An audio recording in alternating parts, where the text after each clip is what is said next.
First up today we have special guest, Whitney Webb. She is a writer, researcher, investigative journalist, and an expert on the Jeffrey Epstein case. Her new book about Epstein case is called One Nation Under Blackmail. There's the first one. There's volume 2, One Nation Under Blackmail. That's where she focuses on Jeffrey Epstein. She also writes for a number of different publications, but you can catch her at her own site, unlimitedhangout.com. Please welcome Whitney Webb. Hi, Whitney. Hey, great to be here. Thanks for having me back on. So I'm reading unfortunately, I didn't get an advanced copy of the book, so I'm going to be just like anybody else in the audience tonight. Like, hey, I'm going to ask questions. And, but the description of the book is something I want to read it for people. It says, One Nation Under Blackmail is a damning indictment of the consequences resulting from the nearly century-old relationship between both U.S. and Israeli intelligence and the organized crime network known as the National Crime Syndicate. Can you is that real? There's a thing called the National Crime Syndicate? This seems like a cartoon. Yeah, well, no, it is real. So it was a decentralized network of different organized crime groups operating in the United States in the early 20th century. So historically, organized crime in the U.S., most people are probably familiar with it because of Hollywood and whatnot, tend to sort of be an ethnic enclave. So you'd have Irish organized crime, the Jewish mob, the Italian mafia, and so on. So the National Crime Syndicate sort of broke down those silos and brought these different groups together, and that made them a lot more successful. But that was their name, the National Crime Syndicate? Yes, yes. And they didn't have any qualms about. So this is in documents that they were referred to as this? Yeah. It's definitely not something I made up. That's for sure. So this was basically an outgrowth of something called Murder Inc. and some other things. The main people behind it were Mayor Lansky, I guess representing the Jewish mob there, and then Lucky Luciano of the Italian Mafia. And so they basically came together, and in World War II, they formally teamed up with the Office of Naval Intelligence and the Office of Strategic Services, or the OSS, which is the precursor to the CIA. And this was justified as necessary because it was the war, right? So a wartime necessity justification. But then the war ends, and then, the intelligence apparatus of the U.S. and these mob guys realize they have a lot in common and they work really well together. And so that's why in the 60s, in the 50s, you see a lot of the people involved in assassination stuff for the CIA after it was made. You see a lot of mob guys around, for example. And there's a lot of other examples of them, interacting on and off, over the years that maybe more people are familiar with. But, a lot of this involved like the realm of shadow banking finance. It expanded into the world of corporate power as well, and ended up just really becoming out of control. And also, you have, like you mentioned earlier, Israeli intelligence sort of get involved in this developing power nexus as well, because the Jewish mob side of the National Crime Syndicate was heavily involved in the arming of the Haganah, and the precursor to the IDF and all of this. So basically, by the time the State of Israel is created, these alliances are, part of its national security state from the off.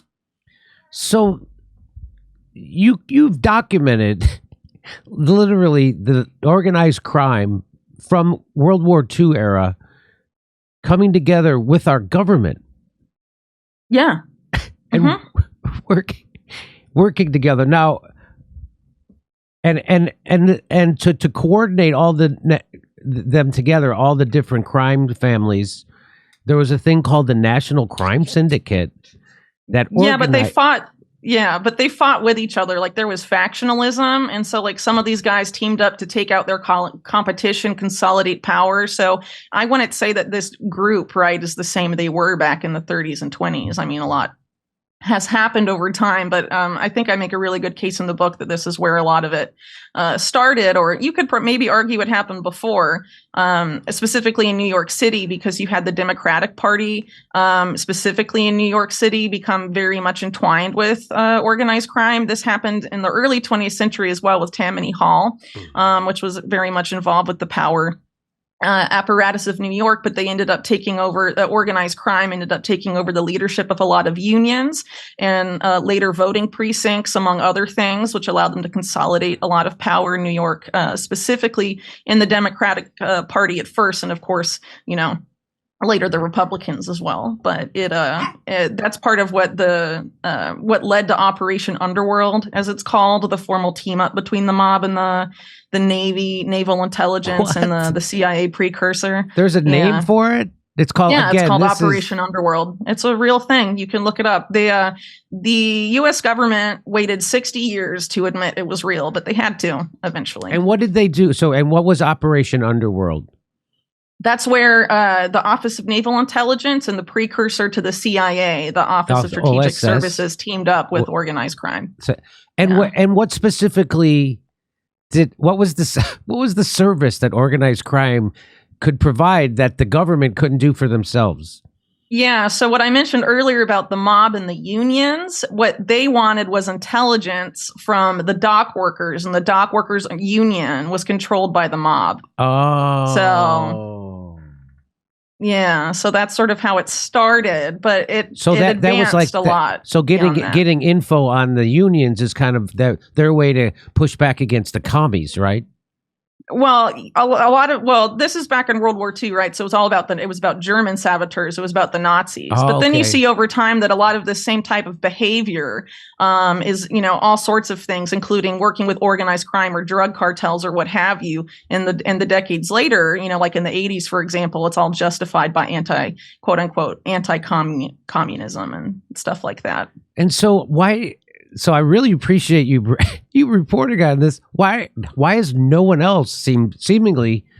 I haven't heard anything about this until people told me about your book. So why is no one else or are other people reporting this? Well, I think it's been written on before, but I don't think it's been the story's been told the same way. I guess I sort of strung it together. I'm sort of giving you 100-year history. I think there are people that have written about Operation Underworld specifically, but not necessarily like recently, because it was something that was they let be known maybe like 20 years ago or something. And so they're still not letting us know about the Kennedy assassination. So you can't actually, But what did you uncover anything that would lead to any knowledge about that and the CIA's involvement? Because I had Ray McGovern on Wednesday, and he said that there definitely was. So from what I understand, there have been some successful efforts to get new information out from the documents they've been trying not to release that more or less are being described as smoking gun evidence that Lee Harvey Oswald had established relationship with the CIA.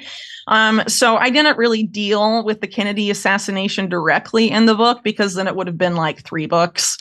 Because there's people that have written entire books, right, about the Kennedy assassination. So I talked about some things. I talked about Perm Index, for example, which is a sort of a suspect company that a lot of people that have investigated the Kennedy assassination over the years have pointed to in their connections to this particular network that I'm writing about in the book. And I also write about an effort to sexually blackmail John F. Kennedy after he was elected and the time he was president-elect and before inauguration. And that same sexual blackmail network, it was British intelligence, British intelligence and British organized crime. They had previously taken down the government in the UK in what is known as the Profumo affair. And one of the same women that was used in that network was taken overseas to New York, allegedly slept with Kennedy. And then somehow the CIA allegedly helped her escape back to the UK. The FBI arrested her and her apparent handler, had her client list. Sound familiar? But instead of releasing the client list, they destroyed it. It does sound familiar. I didn't know about this. I've never heard about that. So the intelligence tried to set a trap. So it sounds like, so we're going to connect this together because the second part of your book is about Jeffrey Epstein, and Jeffrey Epstein obviously had connections to the CIA and the intelligence community. So it seems like they would try to get this blackmail stuff on powerful people, and then they could get them to do their biddings. But did it work with Kennedy? It seems like it didn't work. No, it didn't really work there because it was exposed to an Okay. extent, the operation, and traced back to British intelligence. So there was a very sloppy cover up where Mariella Novotny, who was the name of the girl, was how she was allowed to flee the country with the apparent help of U.S. intelligence, because at that time there was a very cozy relationship, I guess you could say, and there arguably still is, between U.S. and British intelligence, right? Yeah. And so she was allowed sort of to get out unscathed. But yeah, one of the things that really surprised me when writing this book is how sexual blackmail pops up over and over again in various big events and scandals in U.S. history. And so part of what I'm trying to show, and a big reason why I wrote Volume 1, is to really break apart the mainstream media narrative that Jeffrey Epstein was an anomaly, that his behavior was exclusive to him, and now he's dead, so none of this stuff it doesn't matter anymore. This is a type of activity that has been done over and over and over again in our political system, and it was it was a move, and it's a type of operation really that was perfected first by the mob. So, this is something that's really born out of, in my opinion, this organized crime intelligence team up. And now, it's just been going on for an excessive amount of time at this point. So here, well, let me give this to you as a jumping off point. This is more from the description of the book. It says this book specifically explores how the nexus between intelligence and organized crime directly developed the sexual blackmail tactics and networks that would later enable the sexual blackmail operation and other crimes of deceased pedophile and sex trafficker Jeffrey Epstein.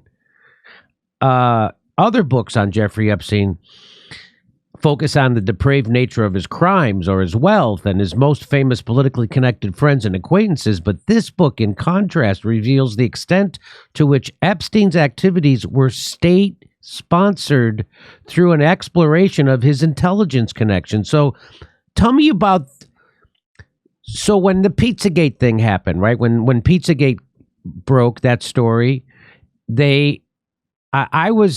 I didn't pay much attention to it, but what did catch my eye was what I thought was an overreaction to a bunch of people online saying that there was a sexual pedophile ring in Washington, D.C. And I'm like, well, first of all, that sounds completely reasonable to assume that there's a sex pedophile ring servicing powerful people in Washington, D.C. That's not crazy to think that could happen.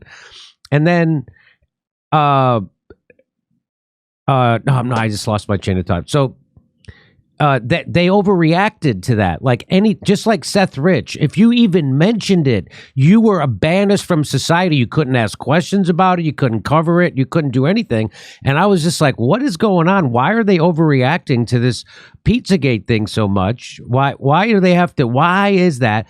And then you find out it's because there actually is a pedophile ring happening, and it's sponsored by the intelligence community, and it involves a bunch of really powerful people, like part of the royal family and Bill Clinton and people and Hollywood stars and people like that go to Jeffrey Epstein's island and have sex with kids.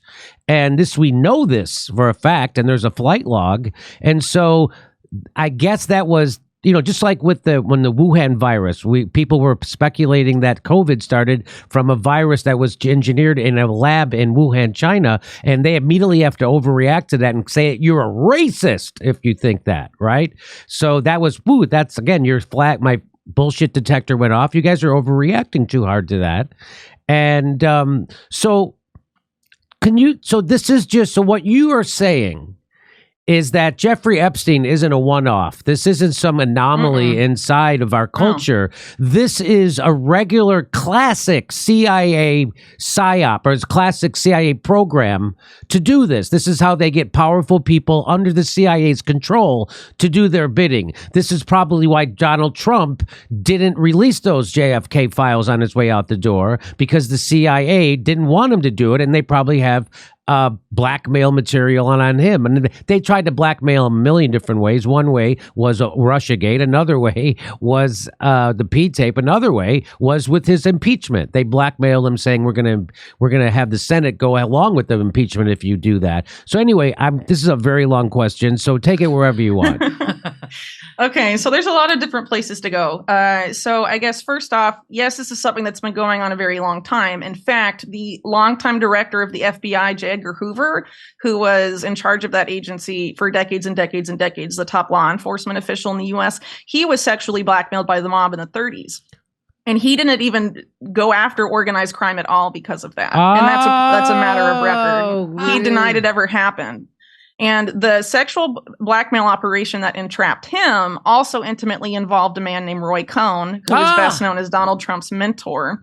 And the two of them, along with a mob-linked businessman named Louis Rosenstein, were seen engaging in sexual blackmail operations themselves. But again, Hoover and Cohn only joined that after they themselves had been entrapped. Yeah. And this involved minors.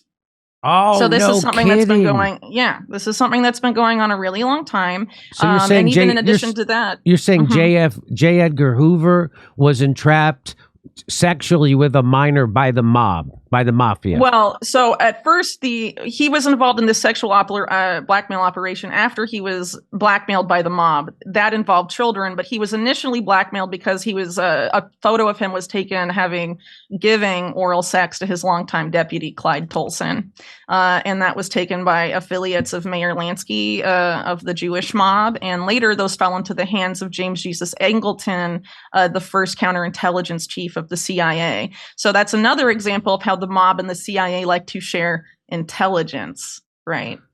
And how the CIA can justify almost anything, right, in the name of gathering intelligence. I think actually in the UK they passed a law recently where intelligence agents or assets can even commit murder or any sort of crime as long as they justify it as intelligence gathering activity. So, this is something that gets brushed under the rug because there's no accountability for U.S. intelligence services at all. And in addition to that, I mean, you have things like the Page Boy scandal in 1982 that was brushed under the rug, where congressmen were caught basically engaging in sex with congressional pages who were underage.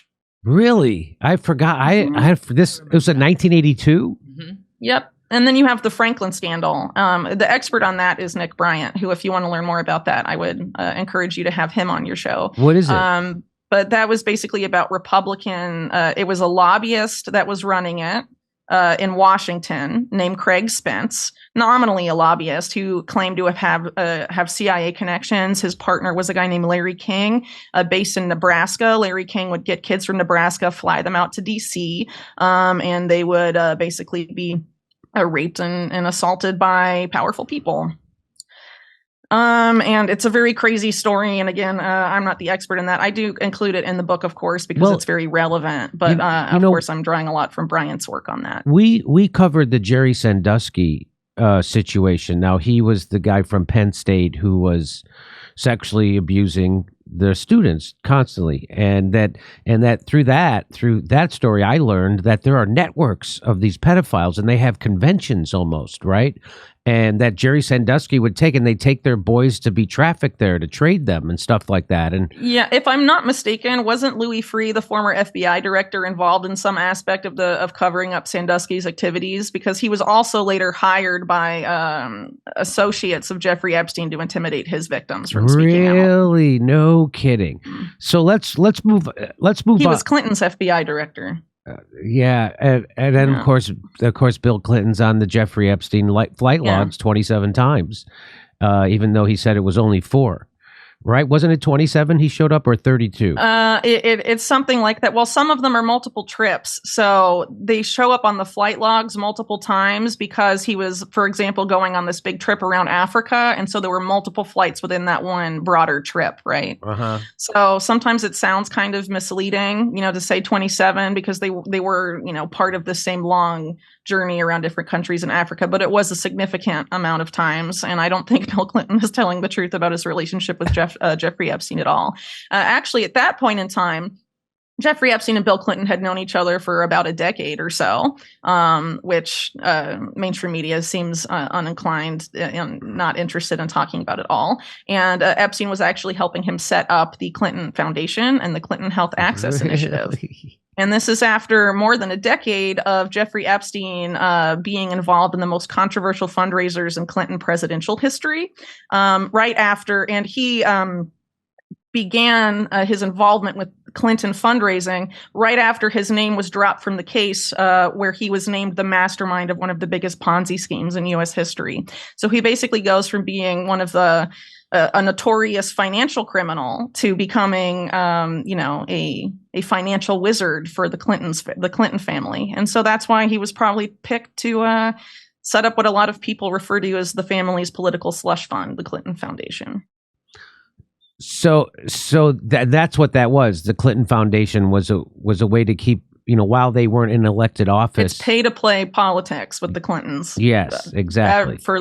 That's how they do it. Yeah, they turn cronyism into an art form and pay to play politics. Yeah, and but Sam Harris will tell you nothing they've done compares to Trump University. Trump University is almost like a cartoon of a scandal compared to this shit. Right? Am I right?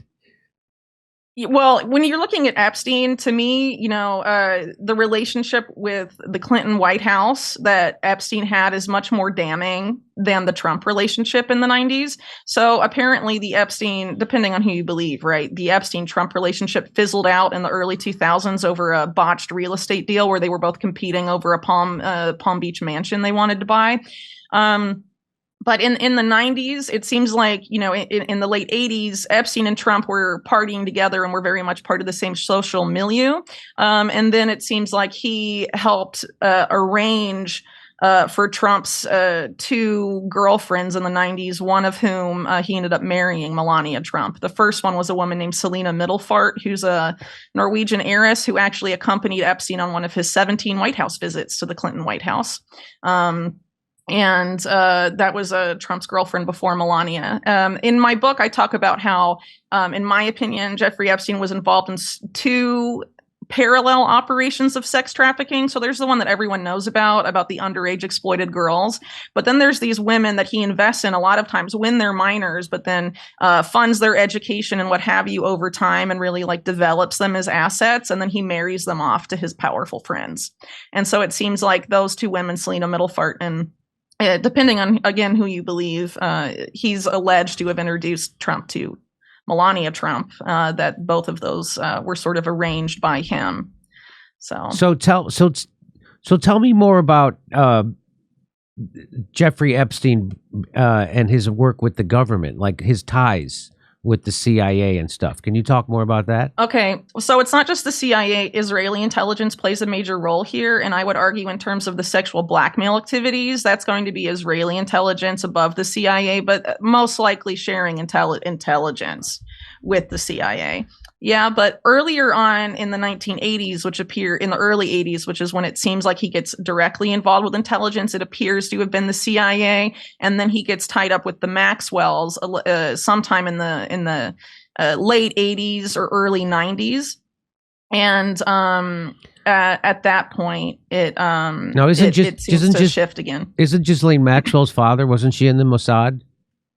Yeah, so Robert Maxwell was very much involved with Israeli intelligence. Several scandals, actually, that are poorly explored, but really should be. So, for example, he sold software that had a backdoor for Israeli intelligence to two highly classified nuclear labs in the United States, Sandia and Los Alamos. And so all our nuclear secrets were stolen via espionage by the same the same guy who was handling Robert Maxwell in this case, Rafi Eitan. Rafi Eitan was also the handler of Jonathan Pollard, who was the other, a big Israeli espionage scandal of the 1980s, because he was stealing a bunch of military secrets and giving it to Israel. Mm-hmm. So that's a situation where Israel was spying on us, the United States. Yes, and it actually has happened a lot, but. We can either talk about that or return to Epstein. Not sure what you're... Let's return to Epstein. Okay. So Epstein in the early 1980s, from the late 70s to the early 1980s, he's working at Bear Stearns. He has to leave Bear Stearns under, basically, it seems like a cloud of scandal. He was being investigated by the SEC over allegations that he was involved in insider trading that involved the Bronfman family company, Seagram's. And...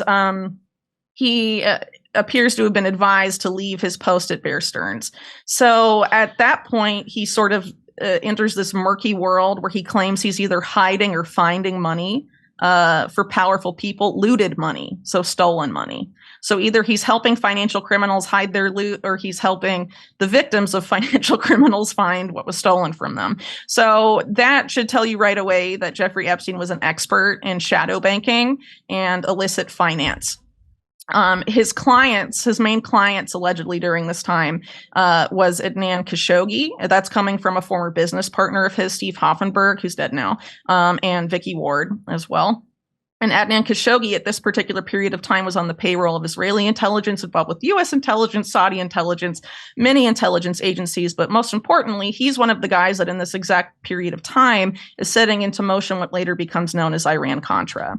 So one of his main banks was called BCCI, the Bank of Credit and Commerce International, which was really much more than a bank. It was really a private intelligence apparatus that was set up by Pakistani intelligence with the involvement of the CIA. And that particular bank was actually involved itself in sex trafficking minors to the elites of the United Arab Emirates, including prepubescent kids. So it's very possible that Jeffrey Epstein learned that art from them. Or he learned it from Adnan Khashoggi, who used his yacht to sexually blackmail businessmen and politicians so they would buy weapons from him. So straight from the off, you have something not right here. So let me ask you a quick question. How do powerful people not see this kind of stuff coming? Like, how do they allow themselves to get entrapped by someone in a sex thing like this? Well, I think after writing these books that depending on the circle of powerful people you're talking about, this is kind of normal. This kind of depravity is kind of normal in some of these circles.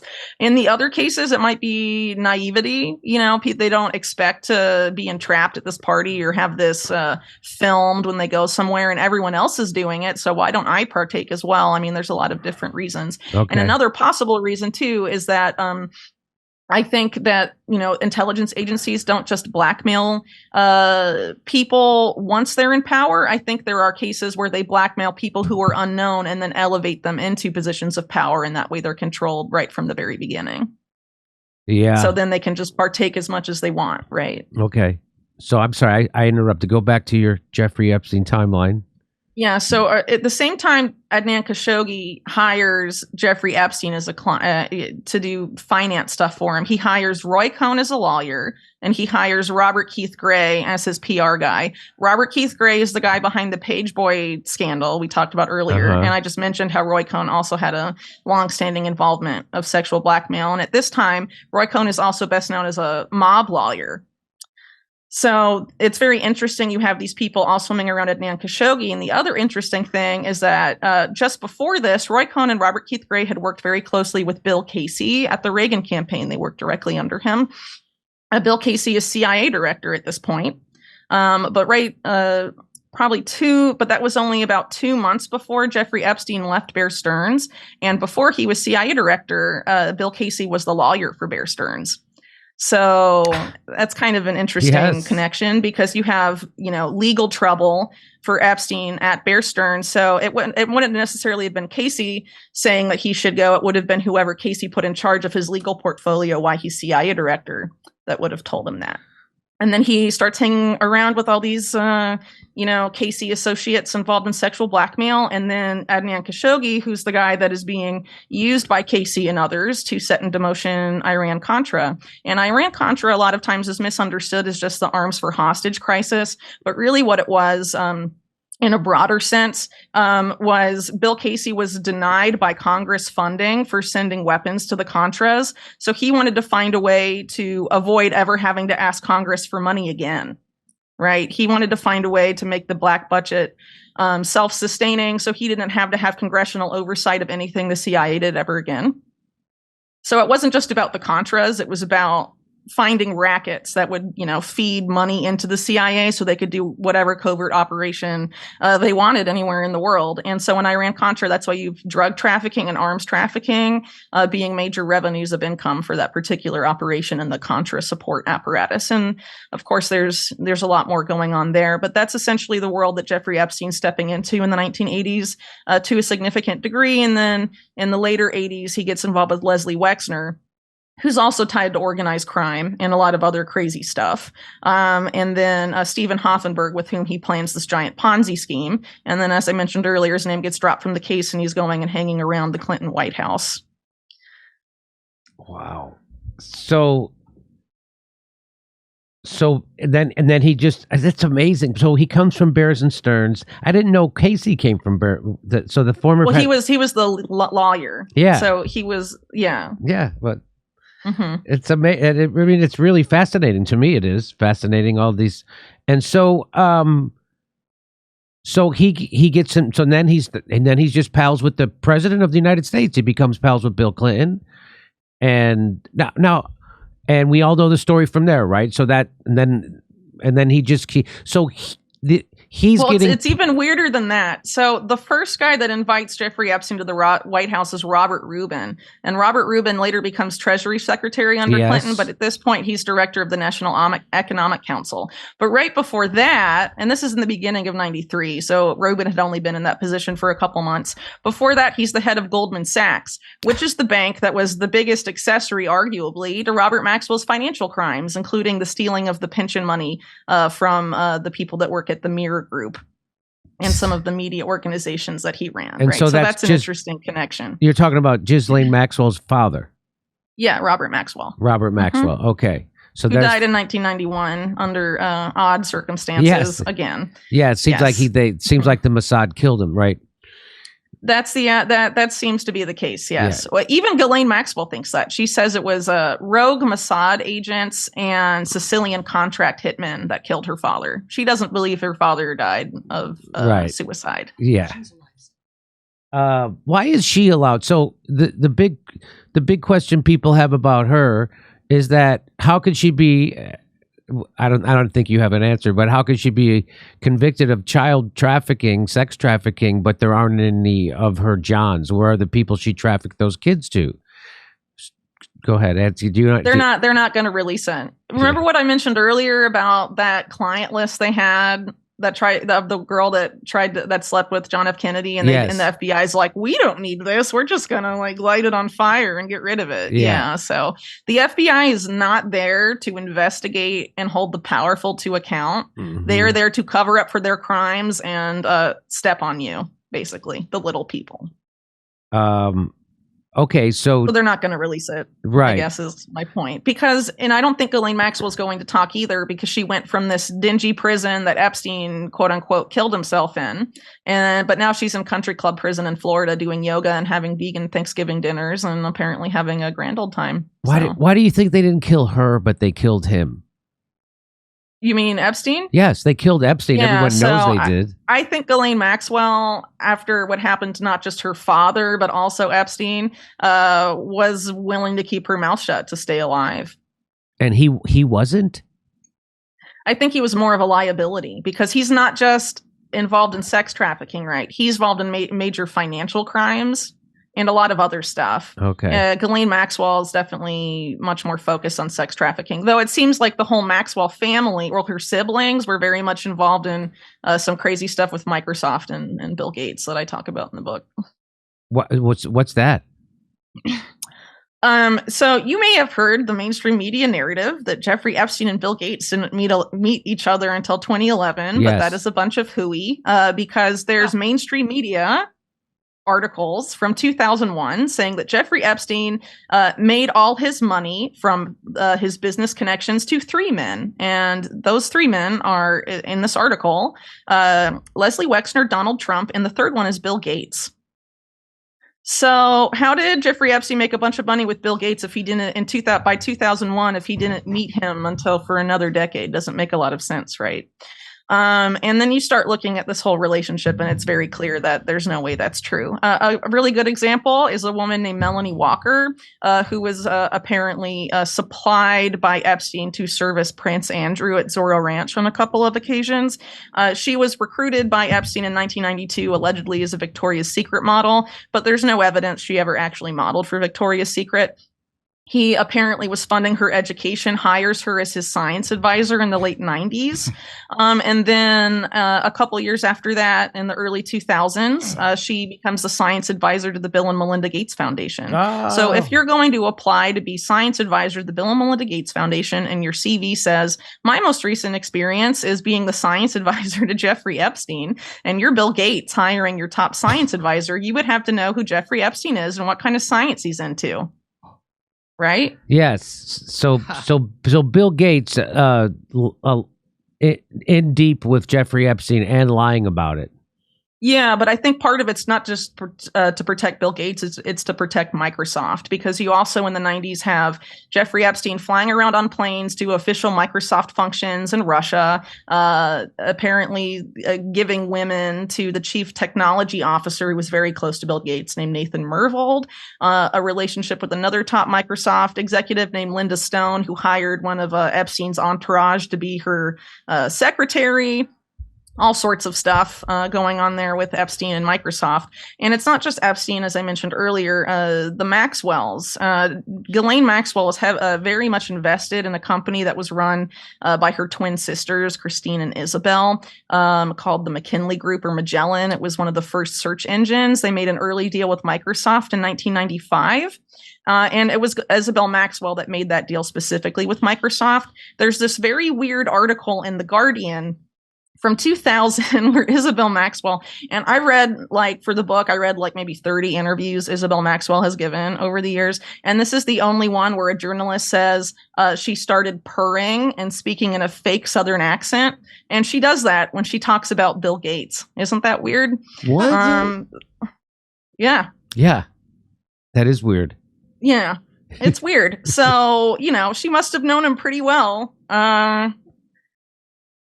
I wish I had the article in front of me so I could quote from it. It's very odd. But the other thing, too, is that at that time, she was subsequently running a different company that was very much tied to the Israeli National Security State and the IDF. And that company was hemorrhaging money and its IPO was going to collapse. But it suddenly come the two Microsoft co-founders, Paul Allen and Bill Gates, and they pour a bunch of money into ComTouch and basically rescue it and then give it more money, even though it's never made a profit and doesn't really have a real product. And according to Isabel Maxwell, they put it on the map. So there's a lot of associations between the Maxwell family and Microsoft that should be looked at. And same with Epstein. They haven't been. So now, what about, so now I tell this story on stage in a joke about Alec Baldwin's name appears on the Jeffrey Epstein flight log, right? And that lady that he shot, have you heard that rumor about what her next job was? So I've heard the rumor, but I don't know if it was confirmed or not. Yeah, I haven't heard it confirmed. Okay, so let's not. Oh, what about Whitney? I've been watching a lot of interviews with you. I was just on a plane watching a bunch of this. You brought up they're called the CIA of Wall Street, the Kroll Inc. or Kroll something. Associates. Yeah, because we know Nick Kroll. That's his dad's company. What? Yeah, Nick Kroll's dad's company. Kroll's dad's? Yeah. Mm-hmm. What about Nick Kroll's dad's company? What? The CIA of Wall Street's called? It's very sus. His company is called it's the CIA U.S. and Israeli intelligence veterans coming together to be the CIA of Wall Street. It's who Weinstein hired to go check on his accusers, erase. It's crazy, dude. Kidding. Yep. What's the name of the company, the CIA of Wall Street? Kroll Associates. Jules Kroll is the guy that created it. Mm-hmm. Nick is a boy, Ghislaine Maxwell? Is that what we're saying? Oh, I didn't know that. Wow. It's tied to improv. Who would have thought? Yeah.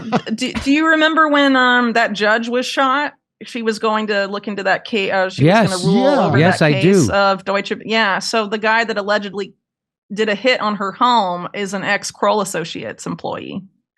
Kroll Associates is also the firm that Robert Maxwell hired right before his death. Nice. And a whole bunch of other stuff. They did security at the World Trade Center when 9/11 happened, all sorts of stuff with Kroll Associates. It's quite a ride. to investigate them. Ron Brown, one of the guys that helped set them up, was part of that sexual blackmail operation about John F. Kennedy I mentioned earlier, Tom Corbally, who was tied to organized crime in the U.S. and then went over to Britain and did stuff over there. He was also hanging out with Heidi Fleiss, the Hollywood madam. Yeah. I watched a clip of Whitney talk about Ron Brown because I got like a stupid random memory, right? And I remember Ron Brown, the guy that died like back. I can't remember what was George W. and all this, but you were talking about Ron Brown's mysterious death. I was like, is this the same? You said he looked like Lando, and I was like, oh, that is him. So Kyle Dunnigan, my buddy that I make comedy videos with, his dad was the lawyer who had the big case against the faulty navigational system. My friend's dad was the lawyer that sued for that supposedly faulty navigational system. And yeah, you know, the guy that was at the airport in Croatia that was supposedly partly responsible for the navigation error was found 2 days later after that plane crash with a gun wound to the chest, and it was ruled a suicide. I don't know what you guys are talking about. Ron Goldman? Sorry, I should go back. Yeah, so let's go back to the Clinton White House Epstein visits for a second, so I can explain where Ron Brown fits into all of this. Right. But before I start, Ron Brown was Clinton's Secretary of Commerce. Okay. Right. So we'll start there. So Jeffrey Epstein, I mentioned his first meeting was with Robert Rubin. His second meetings in 1993 were around this fundraiser that makes an appearance in Vince Foster's suicide note, among other things. And then after that, Jeffrey Epstein has 15 meetings in about a year with a guy named Mark Middleton. Mark Middleton died earlier this year with an extension cord around his neck and a shotgun wound to the chest in Little Rock, Arkansas. It was ruled a suicide. Well, he must have been depressed. He wanted to make sure he died. Well, here's the other thing. Mark Middleton was so scandalous for what he was doing at the same time Jeffrey Epstein was meeting with him that he was being investigated by Congress. And the only reason that investigation never finished is because the first time George W. Bush, the subsequent president, invoked executive privilege was to keep documents about Mark Middleton from being made available to Congress. Mark Middleton was not a big fish, you would think, at the White House. He was just an aide to the chief of staff to Bill Clinton. So what was going on with Mark Middleton there? Well, it's mostly remembered as this scandal in 1996 called the campaign finance scandal of 96, related to the fundraising of the DNC for Clinton's reelection campaign. But a lot of what was going on is that foreign citizens were laundering campaign contributions, filling DNC coffers, but a lot of it was targeting Ron Brown. And a lot of what was going on there were efforts to change Commerce Department policy so that a lot of very sensitive military technology could be sent to adversary nations when that was normally not allowed. And some of the people at the center of this were people like Lockheed Martin CEOs, who actually later goes on to create In-Q-Tel for the CIA. And you have a guy named Bernard Schwartz that used to run Laurel Space. He was one of Biden's biggest donors in 2020. And so basically you have this influence, this huge effort to undermine the Commerce Department and buy off Ron Brown. And Ron Brown, at some point, as all of this kept going on, pieces of it began to unravel, and he agreed to cooperate with investigators. Not long after that, he was unexpectedly invited to go on a trade mission to Croatia, and the plane crashes. Like Goodfellas. Because of supposedly because of an aging navigational system. Yeah, everyone on the plane dies, except for a flight attendant that apparently walked away, but then when she arrived at the hospital in a military helicopter, she was at an arrival with a broken neck. And Ron Brown's body was so odd when it was discovered that people in Congress called for it to be investigated because he appeared to have a bullet wound in his skull, not caused by a plane crash. But it wasn't just Ron Brown. You had like 34 or so other people on the plane, and they were all part of the same, the ITA at the Commerce Department, which was the most infiltrated by this broader campaign finance scandal. China that Gate? was really... Was that it? Was it called Chinagate? Well, so conservatives call it Chinagate, but I would say that's a misnomer. So it involved a lot of China stuff, but the family that was really behind it were the Riyadi family, and they were based in Indonesia. And the Riyadi family were business partners and longtime associates of a guy named Jackson Stevens, who basically bankrolled and was largely responsible for the Clinton family's rise to power. When Bill Clinton became governor of Arkansas and so on, and he was intimately involved, and a lot of his companies were involved in things like Iran-Contra, the Promise software scandal, a lot of major espionage activity that's also tied to crime, and of course, Clinton-era cronyism in the 80s and beyond. And so the Riyadi family sort of, they were also very tied up with BCCI, the same bank that Epstein was apparently working with. It's like a big happy family, dude. Yeah, but BCCI collapsed in 1991, and so there were efforts after that by the same network to find replacements, and I think that's sort of what Chinagate ended up being about. Well, listen, this is all fascinating, and I wish we had more time to talk to you today. We're going to have to bring you back on because I can tell there's a lot more stuff to talk about. So, but we have to. So we will try to find a time when you can come back on. This is all very fascinating. People in the chat are going crazy. I'm going to guess. Oh yeah. Yeah, people are going nuts. So everybody should check out this two volumes of this book, One Nation Under Blackmail. And the first one just kind of sets up how the government, the CIA, Israeli intelligence all create these the mafia and the mafia come together. That's right, to create synergy. It's called synergy. Vertical integration. And the second one focuses more on Jeffrey Epstein and all his who is this guy? Maxwell. That's Robert Maxwell. That's Ghislaine's father. Okay. But it also focuses a lot on Les Wexner, who is not talked about enough. And he's seriously a crazy dude. I mean, he told New York Magazine in 1985 that there's a demon that lives inside him and tells him what to do. I'm not even kidding. Please go look it up and read it for yourself. Wow. Well, it sounds crazy, but it's not. He's a very respected it is person crazy, in Columbus. but it's real, But why would you tell New York Magazine that unless you're totally off your rocker, right? But anyway, if any of this stuff sounds crazy to people, I would encourage you to read the books. I have exhaustively footnoted everything. There's a source for everything I say. You can go and check this out for yourself. Please fact check me all you want. Okay. Whitney Webb, the author of One Nation Under Blackmail. Thank you for coming on. Thanks for writing the book, and we look forward to talking to you again. Thanks so much. I appreciate it. Hey, we're doing live stand-up comedy in Los Angeles, December 9th, 16th, 23rd, and 30th. And we're going to be in Tempe, Milwaukee, Minneapolis, Nashville. Go to jimmydore.com for a link for all those tickets. See you there.